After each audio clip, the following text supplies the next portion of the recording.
মাজবাটৰ হাতীপুতাত ভাৰতীয় জনতা পাৰ্টীয়ে সুশাসন দিৱস পালন কৰিলে। কাৰ্যসূচীত উপস্থিত প্ৰাক্তন বিধায়ক গুৰুজ্যোতি দাস। ওদালগুৰি জিলাৰ মাজবাটৰ হাতীপুতাত ভাৰতীয় জনতা পাৰ্টীয়ে সুশাসন দিৱস পালন কৰে।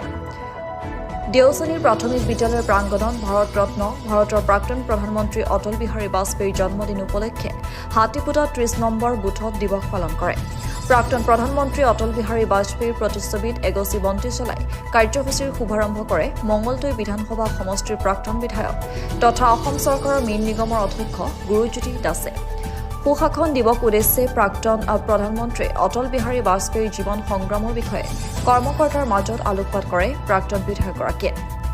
সুশাসন দিৱস কাৰ্যসূচীত উপস্থিত থাকে বিটিআৰৰ পৰিষদ দীপক মোৰ, বিজেপিৰ ৫ নং চেৰফাং মণ্ডলৰ সভাপতি জীৱন ডেকা, সম্পাদকসকল ক্ৰমে অঞ্জন বৈদ্য, মনোজ নন্দী, তুলেশ্বৰ বসুমতাৰী, ৫ নং চেৰফাং মণ্ডলৰ চাহ মৰ্চাৰ উপসভাপতি যতন ভগত আদি। কাৰ্যসূচী দিনৰ ২ বজাত সমাপ্ত হয়।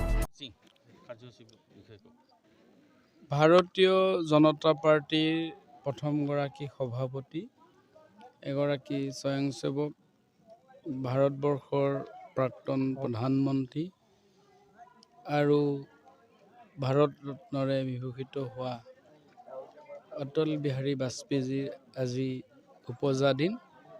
আমি ৫ নং চেৰফাং মণ্ডলৰ সভাপতি জীৱন ডেকাৰ নেতৃত্বত আজি এই ৩০ নম্বৰ বুথত আয়োজন কৰিছোঁ আৰু এই সুশাসন দিশ যি গুড গভাৰ্নেন্স, এই সুশাসন দিৱস হিচাপে পালন কৰিছোঁ আৰু এই বুথৰ সকলো ৰাইজ ওলাই আহিছে আৰু বৰ ধুনীয়াকৈ আমি তেখেতক একাঁজলি শ্ৰদ্ধাঞ্জলি জ্ঞাপন কৰিছোঁ, তেখেতক স্মৰণ কৰিছোঁ আৰু তেখেতৰ আমি যি কাব্যিক বক্তব্য আছিল, যি তেখেতৰ মহান মহান উক্তিবোৰ আছিল, তেখেতে যি ভাৰতবৰ্ষক লৈ যি সপোন ৰচিছিল, সেইসমূহ কম সময়ৰ ভিতৰতে আলোকপাত কৰা হৈছে আৰু আজি এই দেশ উন্নতিৰ শিখৰত আগবাঢ়ি যোৱাৰ প্ৰধান ব্যক্তিগৰাকী আছিল অটল বিহাৰী বাজপেয়ীজী।